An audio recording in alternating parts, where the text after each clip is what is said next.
গতকালই হয়ে গিয়েছে ঘোষণা, অর্থাৎ কোভিশিল্ড টিকা নিলে 12 সপ্তাহ পর তবেই দ্বিতীয় ডোজ। গতকালের এই ঘোষণা, তারপরে সরকারি ঘোষণার পর আজ এসএসকেএম হাসপাতাল চত্বরে এসএসকেএম হাসপাতাল কর্তৃপক্ষ তারা এই ঘোষণা করে দিলেন যে আজ যারা লাইনে দাঁড়িয়েছেন সকাল থেকেই, তাদের মধ্যে যাদের 42 দিন পার হয়ে গিয়েছে তাদের আজ তো ভ্যাকসিন দেওয়া হবে, কিন্তু আগামীকাল থেকে এই সিদ্ধান্ত, কেন্দ্রের যে সিদ্ধান্ত, অর্থাৎ প্রথম ডোজ আর 12 সপ্তাহ পার হয়েছে যাদের, তাদেরই আগামীকাল থেকে দ্বিতীয় ডোজ দেওয়া হবে কোভিশিল্ডের।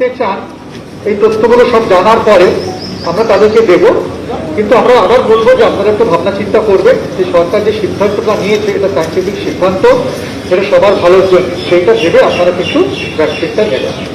ভ্যাকসিনেশন আমাদের ভেতরে শুরু হবে, আমরা একটু বাদে আপনাদের ভেতরে নিয়ে গিয়ে বসাবো। আমাদের কাছে সিনিয়র সিটিজেন, বয়স্ক, অসুস্থ লোক এবং হেলথ কেয়ার ওয়ার্কার এরাই প্রাধান্য পান। আমরা প্রথমে সিনিয়র সিটিজেনদের বসাবো, তারপর আমরা আপনাদের আস্তে আস্তে ভেতরে নিয়ে গিয়ে বসাবো এবং সেখানে ভ্যাকসিনেশন শুরু হবে। আপনাদের কাছে অনুরোধ যে আপনারা একটু জাস্ট ধৈর্য ধরে অপেক্ষা করবেন, আমাদের সঙ্গে একটু কোঅপারেট করবেন। সিকিউরিটি দাদারা আছেন, ওরা ফর্ম দিয়ে দেবেন, লাইনে দাঁড়িয়ে আস্তে আস্তে ফর্মটা ভর্তি করুন, তারপর ভেতরে গিয়ে আমরা ভ্যাকসিনেশন শুরু করবো। 12 সপ্তাহ গ্যাপ রাখতেই হবে, অর্থাৎ যত গ্যাপ বাড়বে দুটি ডোজের মধ্যে, যত ব্যবধান বাড়বে প্রতিরোধ ক্ষমতাও ততই বাড়বে। ঠিক একইভাবে সওয়াল ল্যান্সেটের গবেষণা। তো ল্যান্সেটের গবেষণায় কি আসছে? নতুন তথ্য উঠে আসছে, যে নতুন তথ্য কিন্তু সমর্থন করছে কেন্দ্রের এই সিদ্ধান্তকে, অর্থাৎ দুটি ডোজের মধ্যে ব্যবধান বাড়ানো হোক। 12 সপ্তাহের বেশি যদি ব্যবধান থাকে তাহলে সেক্ষেত্রে প্রতিরোধ ক্ষমতা বাড়ছে। তারা যে পরীক্ষা করেছে, যে সমীক্ষা করেছে 55 বছর বয়সী যারা, তাদের থেকে কম বয়সের বেশ কয়েকজনের উপর সমীক্ষা করে ল্যান্সেটের এই নতুন তথ্য, ল্যান্সেটের গবেষণায় যে নতুন তথ্য, তাতে বলা হচ্ছে ব্যবধান যত বাড়বে তাতেই প্রতিরোধ ক্ষমতা বাড়বে।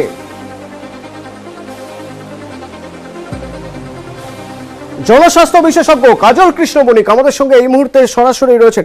ডক্টর বণিক, আপনার থেকে একটু জেনে নিতে চাইব, কেন্দ্র গতকাল সিদ্ধান্ত নিয়েছে, ল্যান্সেটও সেই একই সওয়াল করছে, অর্থাৎ যত ব্যবধান বাড়বে দুটি ডোজের মধ্যে তত প্রতিরোধ ক্ষমতাও বাড়বে। কিভাবে? হ্যাঁ, আমরা ভ্যাকসিন নিয়ে আমাদের দেশের নিরিখে বলতে পারি না, যত দিন যাচ্ছে বিতর্ক যেন আর পিছু ছাড়ছে না। এই বিতর্ক শুরু হয়েছিল ভারত বায়োটেকের ভ্যাকসিন দিয়ে, যখন আইসিএমআর এর ডিরেক্টর জেনারেল চিঠি দিয়ে সব প্রতিষ্ঠানকে জানালেন যে 15ই আগস্টের মধ্যে ভ্যাকসিন এনে দিতে হবে। সেইখান থেকে শুরু, আর আজও সে বিতর্ক সমানে চলেছে। এখন ল্যান্সেটের যে গবেষণাপত্রের নিরিখে আজকের এই সিদ্ধান্ত বলে দাবি করা হচ্ছে, বিভিন্ন মহল থেকে বলা হচ্ছে, সেই আর্টিকেলটা কিন্তু, সেই পাবলিকেশনটা পাবলিশড হয়েছিল 19শে ফেব্রুয়ারি 2021। আমরা তার আগে থেকেই জানি যে ব্রিটেন সহ বেশ কিছু দেশে কিন্তু। ডক্টর বণিক, প্লিজ আমাদের সঙ্গে থাকুন। এই ল্যান্সেটের যে নতুন তথ্য, সেই নতুন তথ্যের বিষয়ে বিস্তারিত একটু জেনে নিতে চাইবো। আমাদের সঙ্গে এই মুহূর্তে রয়েছেন অ্যাসিস্ট্যান্ট এডিটর কমলিকা সেনগুপ্ত। কমলিকা, নতুন যে তথ্য ল্যান্সেটের গবেষণায় উঠে আসছে, কি সেই তথ্য? দেখো, এই তথ্যতে বলা হচ্ছে, যেরকম ডক্টর বলছিলেন, যে 55%, অর্থাৎ আগের যে সাইকেল ছিল সেই সাইকেল অনুযায়ী 55% মানুষের কার্যকারিতা হচ্ছিল এই কোভিশিল্ড। কিন্তু এটা যদি 12 থেকে 16 সপ্তাহ করা হয়, যে পরামর্শ দেওয়া গতকালই দেওয়া হয়েছে কেন্দ্র সরকারকে, এবং তারপরে বিকেলে কেন্দ্র সরকার সেটা অনুমোদন দিয়েছে, সেইখানে দেখা যাচ্ছে ট্রায়াল করে যে এই ল্যান্সেট বলছে যে এই 12 থেকে 12 সপ্তাহের পরে নিলে সেই ক্ষেত্রে ভ্যাকসিনের কার্যকারিতা 81% ওপর হচ্ছে, এবং তার জন্যই এই যে পরামর্শ দেওয়া হয়েছে ভারতকে, এবং তারপর ভারতবর্ষ সেটা অনুমোদন করেছে, সেইটাকে সমর্থন করছে ল্যান্সেট। অর্থাৎ ল্যান্সেটের যে থিওরি, সেই থিওরি অনুযায়ী ভারত সরকার এই অনুমোদন দিয়েছে, এমনটা ল্যান্সেটের জার্নালেই আছে। সুতরাং এই যে বিষয়টা গতকাল থেকে সামনে আসছে, যে 12 থেকে 16 সপ্তাহ করা হলো, এটা এখানে অবশ্যই মানুষের মনে একটা কনফিউশন তৈরি হচ্ছে। তো কোথাও ল্যান্সেটের এই যে বক্তব্য, এই কোভিশিল্ডের যে পিছিয়ে যাওয়া, সেটাকে বলা যেতে পারে সমর্থন করছে একদিক থেকে। ধন্যবাদ কমলিকা। ডক্টর বণিক রয়েছেন। ডক্টর বণিক, আপনি বলছিলেন যে ল্যান্সেট এই ইঙ্গিত বেশ কিছু সমীক্ষা থেকে দিচ্ছিল, এবং সেটা ফেব্রুয়ারি থেকে। তাহলে আমি যে কথা বলছিলাম যে ল্যান্ডসেটের পাবলিকেশনটা আমরা জানতে পারি 19শে ফেব্রুয়ারি। ঠিক। তার আগে থেকেই কিন্তু আমাদের ব্রিটেন সহ অনেকগুলি উন্নত দেশ তারা দুটো ডোজ ভ্যাকসিনের ক্ষেত্রে 3 সপ্তাহ থেকে 3 মাস ইন্টারভ্যালের কথা বলে আসছে। আমাদের দেশ, আমাদের দেশের সরকার, আমাদের দেশের নীতি নির্ধারকেরা এই কোভিশিল্ড, যেটা আমাদের এখানে কোভিশিল্ড, সেটা তো অ্যাকচুয়ালি অক্সফোর্ড ইউনিভার্সিটির পেটেন্ট এবং অ্যাস্ট্রাজেনেকা সত্ত্ব কিনে নিয়েছে, ভারতবর্ষের সেরাম ইনস্টিটিউট তৈরি করছে, তার নাম ভারতে কোভিশিল্ড। পৃথিবীর বিভিন্ন দেশে বিভিন্ন রকম নামে আছে। মূল যে বিষয়টা, এটা একটা ভাইরাল ভেক্টর ভ্যাকসিন। অনেক জায়গাতেই 3 মাসের গ্যাপে কিন্তু সেকেন্ড ডোজ দেয়া হচ্ছে। আর আমাদের দেশে এই কোভিশিল্ডের ক্লিনিক্যাল ট্রায়ালের ফেজ 3টা এখনো কমপ্লিট হয়নি, যেটা আগামী জুন মাসে হবে বলে আশা করা যাচ্ছে। ডিসিজিআই তারা কিন্তু অনুমোদন দিয়েছিল বিদেশের কিছু স্টাডি, তার ট্রায়ালের রেজাল্ট ইত্যাদির উপরে ভিত্তি করে। আমি জানি না এখন হঠাৎ করে এতদিন বাদে আমাদের দেশের নীতি নির্ধারকেরা বিজ্ঞানকে সম্মান দিচ্ছেন, না একটা কৌশলগত কারণে তারা এই ডোজের ইন্টারভালটা বাড়াচ্ছেন। আমার যেটা মনে হয়, এক কথায় আমরা তো বটেই, যারা এই বিষয়ের সঙ্গে সরাসরি যুক্ত তারাও অনেক বিভ্রান্ত হয়ে পড়ছেন। কেননা আমাদের ভ্যাকসিনের ইতিহাসে আমাদের দেশে এইরকম হয়নি যে একটা নতুন ভ্যাকসিন তা 3 মাসে 2 বার তার শিডিউল পরিবর্তন হচ্ছে। যেটুকু স্টাডি ল্যান্ডসেটের গবেষণাপত্রে আমরা দেখেছি, তাতে কিন্তু বলা হয়নি যে 3 মাসের পরে 16 সপ্তাহ পর্যন্ত কতখানি প্রতিরোধবাহী এই অ্যান্টিবডি আমাদের শরীরে থাকবে। যাই হোক, সব মিলিয়ে মনে হচ্ছে যে আমাদের সরকার, আমাদের নীতি নির্ধারকেরা বোধহয় বিজ্ঞানের নামে কৌশলগত কারণে কিছু সময় কিনে নিতে চাইছেন, যাতে যে অসংখ্য ভারতবাসী এখনো ভ্যাকসিনের সুযোগ পাননি তাদের জন্য উপযুক্ত এবং যথার্থ পরিমাণে ভ্যাকসিন প্রস্তুত করার একটা সুযোগ পাওয়া যায়। কেননা আমি খোঁজ নিয়ে জেনেছি যে কোভিশিল্ড প্রস্তুতকারী সংস্থা সেরাম ইনস্টিটিউট, তারা বলছেন তাদের সর্বোচ্চ উৎপাদন ক্ষমতা 10 কোটি প্রতি মাসে, সেটা প্রস্তুত করতে সময় লাগবে, অগাস্ট মাসের আগে তারা তৈরি করতে পারবেন না। অথচ 135 থেকে 138 কোটি জনসংখ্যার দেশে আমরা এখনো পর্যন্ত 16 জানুয়ারি থেকে মাত্র 3.5% মানুষের ভ্যাকসিন করতে পেরেছি। অতিমারি বা প্যান্ডেমিক নিয়ন্ত্রণের ক্ষেত্রে কিন্তু মূল কথাটাই হচ্ছে আইদার ন্যাচারাল ইনফেকশন অথবা ভ্যাকসিনেশনের মধ্যে হার্ড ইমিউনিটি তৈরি করা, যেটা কোভিডের নিরিখে 70 to 75% ইনফেক্টেড অথবা ন্যাশনাল ভ্যাকসিনেশন, এইটা করতে হবে। ডক্টর বণিক, আপনি বলছিলেন যে কোথাও হয়তো সরকার কিছুটা সময় কেনার চেষ্টা করছে যে যাতে সবাইকে ভ্যাকসিনেশন করা সম্ভব হয়। নীতি আয়োগ জানাচ্ছে ডিসেম্বরের মধ্যে দেশের সব মানুষকে ভ্যাকসিনেট করা সম্ভব হবে, অর্থাৎ সবাইকে ভ্যাকসিন দেওয়া সম্ভব হবে। আপনি একটু থাকুন প্লিজ, নীতি আয়োগ কি বলছে একবার শুনবো আমরা। अगस्त और दिसंबर के बीच में 216 करोड़ अगर हम इस सीन को लेकर चले डोजेस भारत में निर्मित होंगी।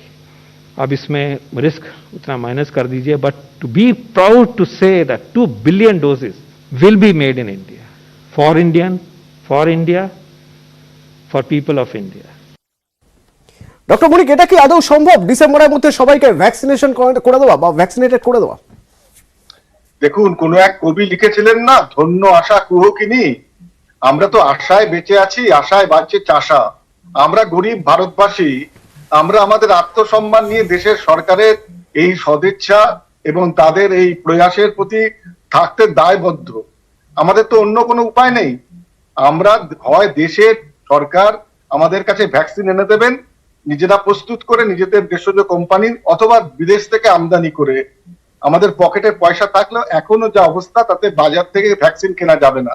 তো সরকার যখন প্রতিশ্রুতি দিচ্ছেন, আমরা আশা করব আর 5টা প্রতিশ্রুতির মতো এটা যেন মানুষের প্রশ্নের মুখোমুখি না দাঁড়ায়, এটা যেন সত্যি সত্যি বাস্তবে প্রয়োগ করে দেখানো হয়। এবং আমরা গরিব ভারতবাসী, আমরা ভারতবর্ষের সরকারের এই আশ্বাস বাণীর প্রতি সম্মান রেখে চাইবো ডিসেম্বরের মাসের মধ্যে যেন সত্যি সত্যি ভারতবর্ষের সমস্ত মানুষের কাছে এই ভ্যাকসিন পৌঁছায়। কেননা পৃথিবীর অনেক দেশ কিন্তু প্রথম দিক থেকে এই কোভিড সংক্রমণের নিরিখে তারা সিদ্ধান্ত করেছিলেন ঠিক তাই। যত বেশি সংখ্যক মানুষকে অন্তত একটা ডোজ দিয়ে এই রোগের প্রাদুর্ভাব কমানো হোক, দুর্ভাগ্যজনক মৃত্যু রুখে দেয়া হোক। আমি আশা করব সরকার অন্তত এই ক্ষেত্রে তাদের আশ্বাসবাণীর প্রতি সম্মান দেখাবেন, দেশবাসীকে এই ভ্যাকসিনের সুযোগ দেবেন। ডিসেম্বর মাসে হলো বেটার লেট দ্যান নেভার। ঠিক তাই, এই একই আশা আমাদেরও থাকছে। ডক্টর বণিক, অনেক ধন্যবাদ আপনাকে ডক্টর বণিক। এবং ভ্যাকসিনের যোগান যে কম সে বিষয়ে নতুন করে কোনো সন্দেহ নেই, কিন্তু ভ্যাকসিনের যোগান যাই থাকুক না কেন এখনো পর্যন্ত কেন্দ্র আশা প্রকাশ করছে যে ডিসেম্বরের মধ্যে সবাইকে ভ্যাকসিন দেওয়া সম্ভব। কিন্তু যেহেতু যোগান কম তাই বলে দু ধরনের ভ্যাকসিন নিলে কিন্তু বিপদ, তাতে হিতে বিপরীত হতে পারে বলছেন বিশেষজ্ঞরা।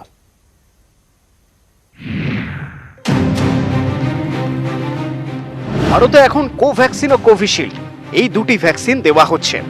অনেকেরই দাবি প্রথম ডোজ পেলেও দ্বিতীয় ডোজ মিলছে না, হয়রানির এক শেষ। অনেকেরই প্রশ্ন, তাহলে কি প্রথম ডোজে একটি ভ্যাকসিন নেওয়ার পর দ্বিতীয় ডোজে অন্য আরেকটি ভ্যাকসিন নেওয়া যেতে পারে? চিকিৎসকরা বলছেন দুবার দুই ধরনের ভ্যাকসিন নিলে কিন্তু বিপদ।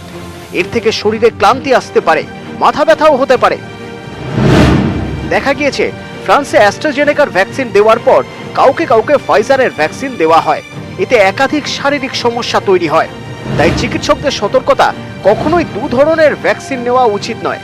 ঠিক যেমন উচিত নয় নিজে নিজে ডাক্তারি করা। চিকিৎসকদের পরামর্শ, করোনার উপসর্গ আছে এই ভেবে কেউ নিজে নিজে ওষুধ খাবেন না। নিজেই ওষুধ খেয়ে 15 দিন পরে করোনা সেরে গিয়েছে এই ধারণা ভুলও হতে পারে, তখনও করোনা রিপোর্ট পজিটিভ আসতে পারে। দেখা গিয়েছে কেউ কেউ নিজেকে করোনা আক্রান্ত ভেবে 2 মাস ধরে ওষুধ খেয়েছেন, কিন্তু তারপরও তার করোনা রিপোর্ট পজিটিভ এসেছে। নিজে নিজে ওষুধ খাওয়ার পার্শ্ব প্রতিক্রিয়াও ভয়ঙ্কর হতে পারে। তাই বিশেষজ্ঞদের পরামর্শ, করোনার উপসর্গ দেখা দিলে সবার আগে চিকিৎসকদের পরামর্শ নিতে হবে। নিউজ 18 বাংলা। কোথায় গেলে ভ্যাকসিন মিলবে? আপনার বাড়ির আশপাশে কোথায় কোভিডের টেস্ট হচ্ছে কিভাবে জানবেন? বাড়ি বসেই জানতে পারবেন খুব সহজে, কারণ এবারও সেই আপনার জন্য থাকছে গুগল ম্যাপ। গুগল ম্যাপের মাধ্যমে আপনি জেনে যেতে পারবেন আপনার বাড়ির আশপাশে কোথায় কোভিডের ভ্যাকসিন দেওয়া হচ্ছে, কোথায় বা আরটিপিসিআর টেস্ট হচ্ছে। লং ড্রাইভে বেরোলে আশপাশে পেট্রোল পাম্প কোথায় আছে জানার সহজ উপায় Google map. Search petrol pump near me. হঠাৎ চাইনিজ খেতে চাইলেও সেই একই উপায়, গুগল ম্যাপে সার্চ করতে হবে চাইনিজ রেস্তোরাঁ নিয়ার মি। অবশ্য প্যান্ডেমিক পরিস্থিতিতে এখন এই সবই অতীত। জীবনে না আছে লং ড্রাইভ, না রেস্তোরাঁয় গিয়ে হই হই করে চাইনিজ খাওয়া, বরং সব সময় সতর্ক থাকতে হচ্ছে। শরীর সামান্য গড়বড় করলেই মনে হচ্ছে একবার কোভিড টেস্ট করিয়ে নেওয়া দরকার। দ্রুত ভ্যাকসিন নিতেই হবে, কিন্তু আপনার আশপাশে কোথায় পাওয়া যাচ্ছে ভ্যাকসিন?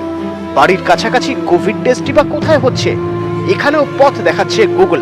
গুগল একটা নতুন ফিচার লঞ্চ করেছে যার সাহায্যে মুহূর্তের মধ্যে জানা যাবে গুগল ম্যাপস অ্যাপের সাহায্যে যে বাড়ির আশেপাশে কোথায় ভ্যাকসিন দেওয়া হচ্ছে, কোভিড ভ্যাকসিনেশন সেন্টার আর কোভিড টেস্টিং সেন্টার। কিভাবে কাজ করবে গুগলের এই নতুন ফিচার? গুগল ম্যাপে গিয়ে সার্চ করুন Covid vaccine centre near me. Map এক মুহূর্তে দেখিয়ে দেবে আপনার বাড়ির কাছে কোথায় কোথায় কোভিডের ভ্যাকসিন দেওয়া হচ্ছে। আবার ধরুন আপনি জানতে চান কোথায় গেলে আরটিপিসিআর টেস্ট করাতে পারবেন, গুগল ম্যাপে সার্চ করুন Covid test near me. Map আপনাকে দেখাবে কোথায় কোথায় কোভিড টেস্ট হচ্ছে।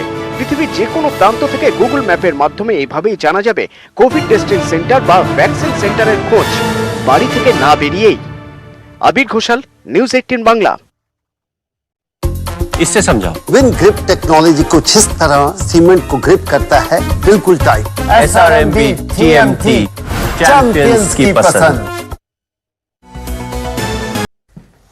একজন চিকিৎসক ঝরঝর করে কেঁদে ফেললেন। ফেসবুক লাইভে করোনা নিয়ে সচেতন করছিলেন, তখনই আবেগ বাঁধ মানল না।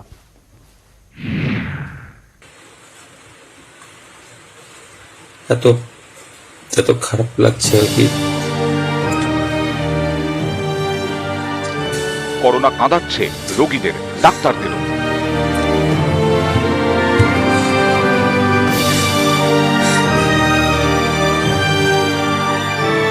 করোনা জীবন কাটছে, হারিয়ে যাচ্ছে কাছের মানুষ, বাড়ছে হাহাকার, কান্না। চারপাশে মৃত্যু, অসুস্থতা, আর্তনাদ, যন্ত্রণা। কাঁদছেন চিকিৎসকরাও। ফেসবুক লাইভে এসে নিজেকে সামলাতে পারলেন না চিকিৎসক অনির্বাণ বিশ্বাস। করোনা নিয়ে সচেতনতার বার্তা দিতে ফেসবুকে লাইভ করছিলেন বর্ধমান মেডিকেল কলেজ হাসপাতালের চেস্ট ও মেডিসিন বিভাগের প্রাক্তন অধ্যাপক অনির্বাণ বিশ্বাস। কাঁদতে কাঁদতে তার অনুরোধ, করোনার উপসর্গ দেখা দিলেই দ্রুত চিকিৎসকের কাছে যান। আপনারা অল্প কষ্টতেই ডাক্তারবাবুদের কাছে আসুন, এত হাহাকার আর দেখা যাচ্ছে না। তারা করোনা যোদ্ধা। এই সংকটে ভালো নেই চিকিৎসকরাও, তারাও মানসিকভাবে বিপর্যস্ত। এতদিনের একটা ইমোশনাল ট্রমা তো ওটা বেরিয়ে গেছে আর কি। কি বলবো বলুন, কেঁদে ফেলেছিলাম আর কি। একজন ডাক্তার হিসেবে আমার কাঁদা কথা নয়, ঠিক নয়। আমরা তো মানুষকে উৎসাহ দেবো, কিন্তু কোথাও একটা মানবিক ব্যাপার থাকে যেখানে মনে চুলা পারছি না বোধহয়। এই কান্নার শেষ কবে? করোনা থেকে মুক্তি কবে? কবে আবার ভালো থাকা? উত্তরের অপেক্ষায় পৃথিবী। ক্যামেরায় সন্দীপ পালের সঙ্গে শরদিন্দু ঘোষ, নিউজ 18 বাংলা। আজ থেকে বন্ধ খড়গপুর আইআইটি। করোনা পরিস্থিতিতে 23শে মে পর্যন্ত খড়গপুর আইআইটি বন্ধের সিদ্ধান্ত নিল কর্তৃপক্ষ। জরুরি কারণ ছাড়া ক্যাম্পাসে ঢোকা বেরোনো বন্ধ, ক্লাস চলবে অনলাইনে। নির্দিষ্ট সময় খোলা থাকবে ক্যাম্পাসের ভিতরের বাজার, দোকান। শুক্রবার থেকে বন্ধ খড়গপুর আইআইটি।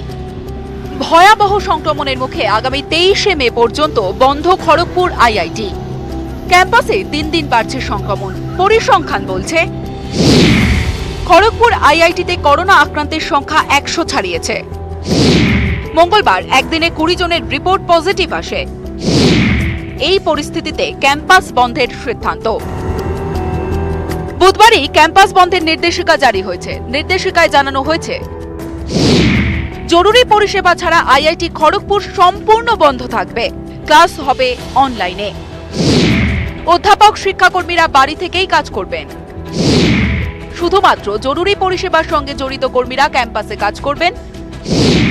জরুরি কারণ ছাড়া ক্যাম্পাস থেকে ঢোকা বেরোনো বন্ধ। কোভিড বিধি মেনে নির্দিষ্ট সময়ে খোলা থাকবে ক্যাম্পাসের বাজার, দোকান।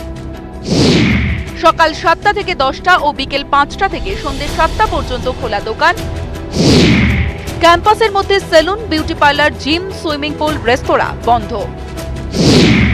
ক্যাম্পাসে জমায়েত, সামাজিক, রাজনৈতিক, সাংস্কৃতিক অনুষ্ঠান বন্ধ। ক্যাম্পাসের মধ্যে আবর্জনা ফেলা, সিগারেট খাওয়া নিষিদ্ধ ঘোষণা করা হয়েছে। প্রত্যেকটা ব্যবসায়ীকে আমরা বলছি যে ইনস্ট্রাকশন, এই চেনটাকে ভাঙার জন্য যে উদ্যোগ নিয়েছে আইটি অথরিটি এবং স্টেট গভর্নমেন্ট, তার পাশে আমরা সবসময় থাকবো। এটা আইটি কর্তৃপক্ষ যে ব্যবস্থাটা নিয়েছে তার জন্য আইটি কর্তৃপক্ষকে অসংখ্য ধন্যবাদ। এই নির্দেশিকার পরই বৃহস্পতিবার সকাল থেকেই অনেকেই ক্যাম্পাস ছাড়েন। 23শে মের পর পরিস্থিতি খতিয়ে দেখে পরবর্তী সিদ্ধান্ত নেবে আইআইটি কর্তৃপক্ষ। খড়গপুর থেকে শঙ্কর রায়, নিউজ 18 বাংলা।